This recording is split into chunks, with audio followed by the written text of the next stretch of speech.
Peace of Christ to all of you. This is the BBC in Arabic, but I did use Google to translate the page. The Azhar authority, which is the highest authority of the cult of Islam in Egypt and maybe in the world, they issue a warning or a fatwa that women who they are wearing makeup or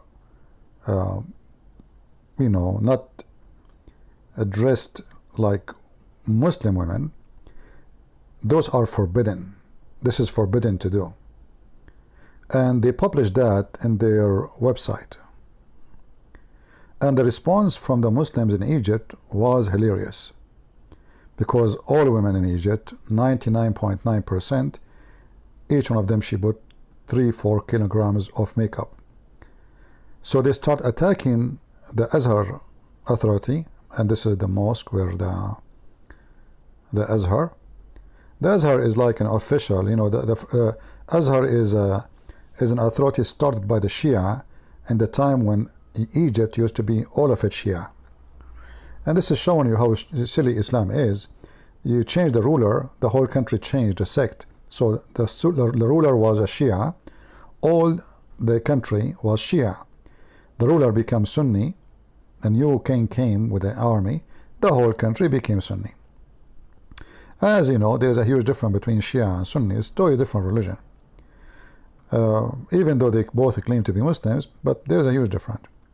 So anyway, what happened here, that people, they start attacking Al-Azhar regarding this, and they are telling them that this is not your business what women they dress. Who are you to tell us how to dress? Who are you to tell our girls how to go out and where to go out and to walk with who? Because even the issue like girls and boys should not mix. And this is Egypt, the country of nightclubs and bars and belly dancers. I mean, those Azhar are really hypocrite. The whole country, I mean, one of the biggest business is nightclub, prostitutions, gambling, I mean, you name it. And then they say to you, girls and boys don't mix. So the people in Azhar respond, they attack the authority of those Azhar, and they start asking questions to the point they start shouting and making like a post in Twitter and other websites, social website, that take the Azhar down, cancel the Azhar, forbid the 40 billion pound is given to them every year, according to some of the posts. Here you see some translation. This is a writer, she is an Egyptian, and she is saying that the Azhar does not have the authority over us as a society, and wearing hijab is not a must. This is an involvement of the Azhar, or let us say taken over from the Azhar, from the Islamic sheikhs, over the authority of the government. Other posts saying, we have those sheikhs and those who do Dawah, a lot of them. Can somebody tell us what they do exactly? They did not provide any knowledge. They did not provide any science to help Muslims. Nothing from them except headache and problems. This guy, his name, Ali Turki, obviously he's a Muslim, his name is Ali. Other person saying, he's saying, well, I'm not going to talk too much. You see the translation at the top is not correct.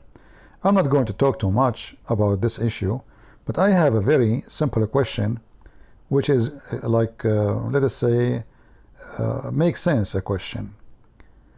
The one who defend the Azhar from anywhere, like any of those who do defend the Azhar, what the Azhar, which means the Islamic authority, they provide to Egypt? Nothing.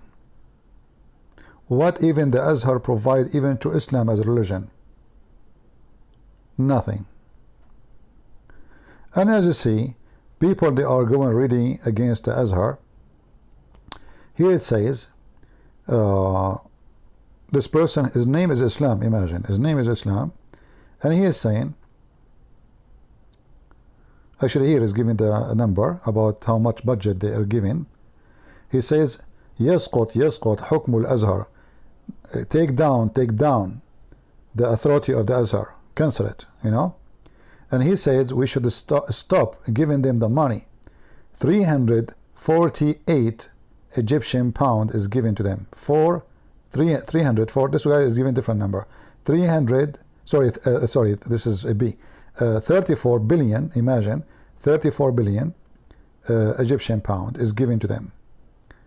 We should close all the religious school.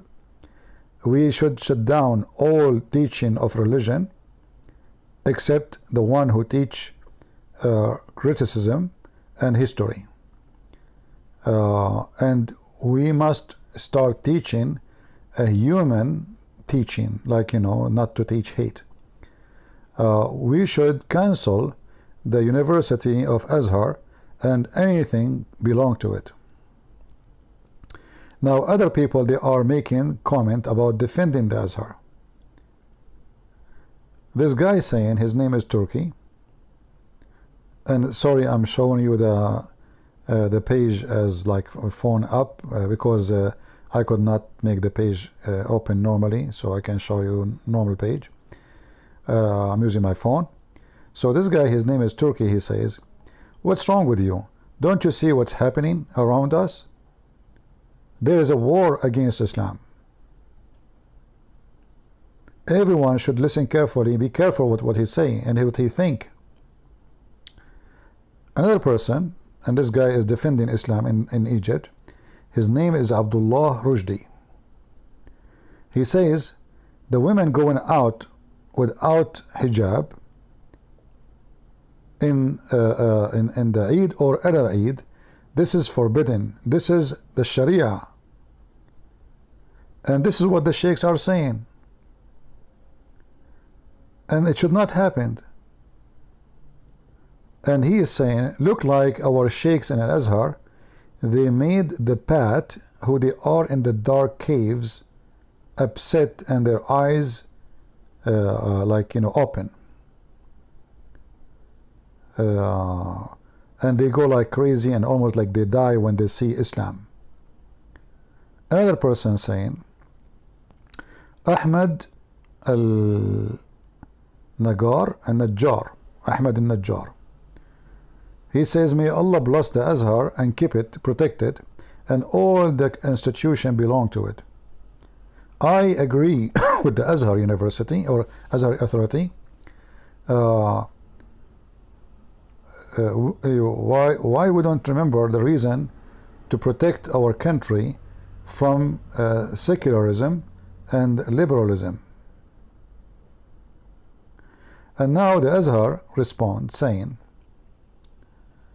the Azhar said, well, we gave opinion according to the Quran and according to the Sunnah. So why people are upset?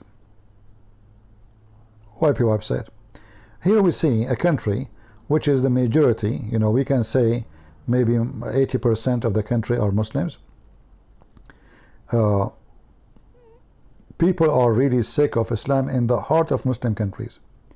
All those names you saw their post in Twitter against Islam, they are Muslims speaking inside Egypt. And this is telling you that the society is really changing. There is a huge change is happening, and the Islamic cult is losing control. What it used to be forbidden, who dare before really to speak against such an institute? Nobody there. You will lose your life. So I see this is a great sign, and this is why I wanted to share this video with you. And by the way, I'm using a microphone attached to the phone, which is not a professional microphone, so I hope the voice is coming good and clear. Let me know in the comment what you think about the microphone too. Thank you, and God bless you.